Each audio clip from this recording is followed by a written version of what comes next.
Hi friends, कैसे हैं आप? I hope you good and fine. आज की वीडियो में हम बात करेंगे जनरल एक्सेप्शन आईपीसी में सेक्शन 77 और सेक्शन 78 के बारे में। अब इन दो जनरल एक्सेप्शंस में किस बात की बात करी गई है फ्रेंड्स? इन दो एक्सेप्शन जो कि 77 और 78 में बताई गई है, ये जुडिशली एक्ट्स के बारे में बात करती है। जुडिशली एक्ट कौन से होते हैं? जो कि जज के द्वारा करे जाते हैं या फिर किसी ऐसे पर्सन के द्वारा करे जाते हैं जिसको जज ने कोई ऑर्डर करा है कोई चीज़ परफॉर्म करने का। अब इसको अच्छे से जानने के लिए हमें इन दो सेक्शंस को देखना पड़ेगा कि इन दो सेक्शंस की लैंग्वेज क्या कहती है बेयर एक्ट की, कि हमारा जो लॉ है वो क्या कहता है। अब सबसे पहले जो है, अब हम बात करेंगे सेक्शन 77 के बारे में। सेक्शन 77 कहता है एक्ट ऑफ जज व्हेन एक्टिंग जुडिशली, यानी कि जज जो होगा उसको भी कुछ एक्सेप्शंस दी जाएंगी। यानी कि अगर कोई जज ने ऐसा ऑफेंस कर दिया है जिसको हम ऑफेंस की कैटेगरी में रख सकते हैं, तो उसको भी जो है जनरल एक्सेप्शन में डिफेंस मिल जाएगा अंडर सेक्शन 77 के। अब सेक्शन 77 कहता है एक्ट ऑफ जज, यानी कि जज ने एक्ट परफॉर्म करा है व्हेन एक्टिंग जुडिशली, यानी कि जुडिशली जो है उसको एक्टिंग करते हुए जज ने कोई एक्ट परफॉर्म करा है। जज ने अपनी पावर्स के अंदर रहकर या फिर जज ने कुछ ऐसे गुड फेथ में कोई ऐसा ऑर्डर पास कर दिया है, ठीक है, और उसको जो है उस ऑर्डर में डिफेंस मिल जाएगा। कैसे मिलेगा ये आगे सेक्शन बताता है। नथिंग इज़ एन ऑफेंस, वो कोई भी ऑफेंस नहीं होगा जो विच इज़ डन बाय ए जज, जो कि जज के द्वारा करा जाएगा। व्हेन एक्टिंग जुडिशली, यानी कि जुडिशली की एक्टिंग में रहकर, यानी कि जुडिशली की हद में रहकर, in the exercise of any power which is he और which in good faith he believes to be given to him by law. यानी कि जो जज को पावर दी गई है, अगर उसको लगता है कि वो उसका सही ढंग से इस्तेमाल कर रहा है और उसको जो पावर दी गई है उसी वजह से दी गई है कि वो एक्ट परफॉर्म कर सके, अगर वो एक्ट जो होगा कोई ऑफेंस लग रहा होगा और उसको ऑफेंस नहीं कहा जाएगा अंडर सेक्शन 77। अब इसका आगे कमेंट्स देखते हैं क्या है। कमेंट्स में लिखा है this section provides protection to a जज, यानी कि ये सेक्शन जो है जज को प्रोटेक्शन देता है वाइल एक्टिंग जुडिशली, जब वो जुडिशली एक्ट परफॉर्म कर रहा होगा और उससे कोई भी ऑफेंस कमिट हो जाए, यानी कि उससे कोई भी ऐसा ऑर्डर हो जाए जो वो ऑर्डर नहीं कर सकता। अगर वो ऑर्डर जो जज के द्वारा करा गया है जो वो नहीं कर सकता, अगर वो ऑर्डर गुड फेथ में होगा या फिर वो ऑर्डर जो है उसकी पावर की एक्सरसाइज में रहकर जो उसको पावर दी गई है उसको वो एक्सरसाइज कर रहा है, ठीक है, एक्सरसाइज कर रहा है पावर को, और उसको लगता है कि वो पावर जो यूज़ कर रहा है, जो ऑर्डर पास कर रहा है, वो गुड फेथ में है, तब उसको जो है उसके ऊपर कोई भी एक्शन नहीं लिया जा सकता, क्योंकि वो एक्ट जुडिशली परफॉर्म कर रहा है। अंडर सेक्शन 77 उस जज को जो होगी वो एक्सेप्शन जो है मिल जाएगी, डिफेंस मिल जाएगा। अब ऐसे तो जज जो हैं काफ़ी सारे ऑर्डर पास करते हैं। अब छोटे छोटे ऑर्डर्स के लिए जो है जज को लायबल नहीं करा जा सकता, उसमें जो है जज को डिफेंस मिल गया है। सेक्शन 77 में जज के लिए स्पेसिफिकली डिफेंस के लिए सेक्शन बनाया गया है।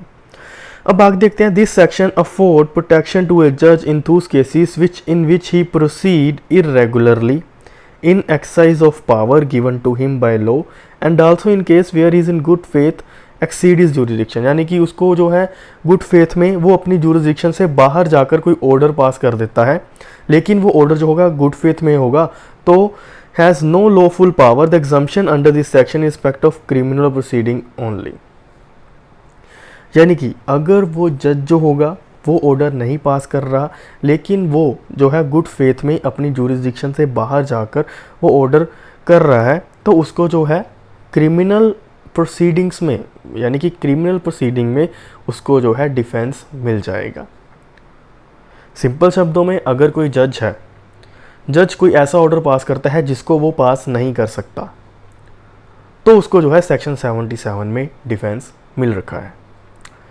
अब एक केस देखते हैं मेघराज वर्सेस जकीर का। अब इस केस में क्या हुआ था, मेघराज वर्सेस जकीर ने Allahabad High Court had that no person acting judicially is liable for an act done और order to be done in discharge of his official duty within the limits of his jurisdiction.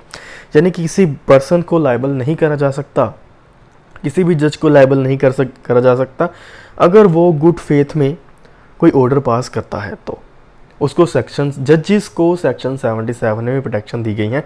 ऐसा question भी आ सकता है कि section 77 में जो defence है, जो एक्सेप्शन है, वो किसको दी गई है, जज को, सिंपल पर्सन को, ठीक है, या फिर कोई ऑफिशियल पर्सन्स को, या फिर कोई भी पब्लिक सर्वेंट को। अब इसका आंसर क्या होगा, सेक्शन 77 में जो है जनरल डिफेंस यानी कि एक्सेप्शन दी गई हैं वो ओनली और ओनली जज को दी गई हैं। अब आगे बात करते हैं सेक्शन 78 के बारे में। सेक्शन 78 भी जुडिशियल एक्ट के बारे में ही बात करता है, यानी कि जुडिशली डिफेंस के बारे में बात करता है। अब सेक्शन 77 में क्या था, सेक्शन 77 में जज के बारे में बात करी थी कि जज जो है अगर वो अपनी ड्यूटी परफॉर्म कर रहा है और उससे कोई ऐसा ऑर्डर पास हो जाता है जो नहीं कर सकता, तो उसको सेक्शन 77 में डिफेंस मिल जाएगा। अब सेक्शन 78 क्या कहता है, सेक्शन 78 कहता है act done pursuant to the judgment और ऑर्डर ऑफ द कोर्ट। कोई ऐसा एक्ट परफॉर्म हो गया है जो कि एक ऑफेंस है, लेकिन वो एक्ट जो परफॉर्म करा गया है वो कोर्ट के ऑर्डर से करा गया है।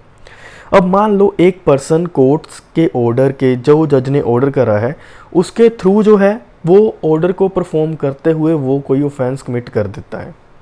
अब क्या वो जो ऑफेंस कमिट करा है तो क्या उसके लिए उसको सज़ा होगी? नहीं, उसको सेक्शन 78 में डिफेंस दिया गया है। इसको हम समझते हैं आगे। Nothing which is done in the persons of or which is warranted by the judgment or order of a court of justice, if done with such judgment or order remain in force, is an offence. Nothing the court may have had no jurisdiction to pass a judgment or order, provided the person doing the act in good faith believing that court had such jurisdiction. मान लो इसमें लिखा हुआ है the person, यानी कि कोई भी person की बात करी गई है। ऐसा नहीं है कि जो कोर्ट का ऑफिसर होगा या फिर पब्लिक सर्वेंट होगा, इसमें कोई भी पर्सन की बात करी गई है। अगर कोई भी पर्सन हो जिसको कोर्ट ने कोई ऑर्डर करा है और वो ऑर्डर को लागू करवा रहा है और उससे कोई ऑफेंस कमिट हो जाता है, तो उसको सेक्शन 78 में डिफेंस मिल रखा है कि उसके ऊपर कोई भी कार्रवाई नहीं होगी। अब इसमें पर्सन बात ध्यान रखना, इसमें कोई भी पर्सन हो सकता है, चाहे वो पब्लिक सर्वेंट हो, चाहे वो ऐसा व्यक्ति हो जिसको कोर्ट ने, कोई भी सिंपल पर्सन भी हो सकता है जिसके पास कोर्ट का ऑर्डर हो। अब section 78 is a corollary to section 77. This section afford protection to the officers acting under the authority of a judgment or order of a court of justice. A judge is protected under section 77. जैसे कि मैंने आपको बताया, जज section 77 में protected है when he acts within the jurisdiction and good faith believed to possess the jurisdiction. But an officer under this section is immune even if he execute an order of a court. यानी कि कोई भी officer है, अगर वो जो court के order के थ्रू कोई एक्ट परफॉर्म कर रहा है which have no jurisdiction at all provided that he is in good faith, the court has jurisdiction, mistake of law can be pleaded as a defense under this section. अब इसके related एक case देख लेते हैं, फिर मैं आपको एक एग्जांपल दूंगा। Kapur Chand versus state, the accused forcibly removed the property of his wife from her custody without her consent in persons or to an order of the magistrate. अब जो अक्यूज क्या है, हस्बैंड है, और उसने क्या करा, उसने अपनी पत्नी की प्रॉपर्टी को, ठीक है, प्रॉपर्टी ऑफ अ वाइफ, उसको रिमूव कर दिया फ्रॉम हर कस्टडी, यानी कि उसकी कस्टडी से उसने छीन ली प्रॉपर्टी अपनी वाइफ की, okay, with the order of court के ऑर्डर के, जो मैजिस्ट्रेट का ऑर्डर था उसके तहत। अब क्या इस केस में जो अक्यूज है, जो हस्बैंड है जिसने प्रॉपर्टी छीनी है, तो क्या उसने ऑफेंस कमिट करा? लेकिन उसने ऑफेंस कमिट नहीं करा क्योंकि उसके पास ऑर्डर ऑफ मैजिस्ट्रेट थे। अब सेम ऐसी कंडीशन में मान लो किसी के घर के खिलाफ कोई ऐसा कोर्ट ऑर्डर पास कर देती है कि किसी का घर तोड़ दिया जाए। अब जो ऑफिसर है वो किसी का घर तोड़ने जा रहा है, अब उसका घर तोड़ दिया, तो क्या ऑफिसर के ऊपर कोई कार्रवाई करी जाएगी कि उस ऑफिसर ने उस बंदे का घर तोड़ दिया? अब ऐसे तो हम किसी का नुकसान नहीं कर सकते, लेकिन वो बंदा जो है उसके पास कोर्ट के ऑर्डर थे, इसीलिए उसने जो है उसका घर, जिस पर्सन का घर तोड़ने के ऑर्डर थे उसका घर तोड़ दिया। तब उसके ऊपर कार्रवाई नहीं होगी, वो अंडर सेक्शन 78 प्रोटेक्टेड है, क्योंकि उसके पास कोर्ट के ऑर्डर थे, इसीलिए उसने प्रॉपर्टी जो है वो तोड़ी।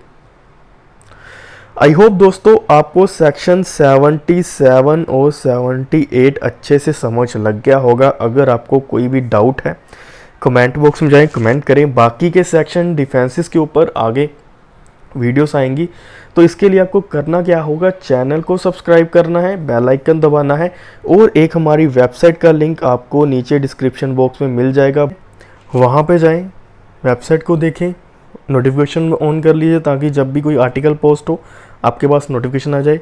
शेयर करें अपने दोस्तों के साथ, इस चैनल को शेयर करें अपने दोस्तों के साथ, ताकि उनको भी लीगल नॉलेज, उनको सब्जेक्ट के डाउट क्लियर हो सकें। और कोई भी ऐसा टॉपिक जिसके ऊपर आप वीडियो चाहते हैं, नीचे कमेंट बॉक्स में जाकर कमेंट ज़रूर कर दें।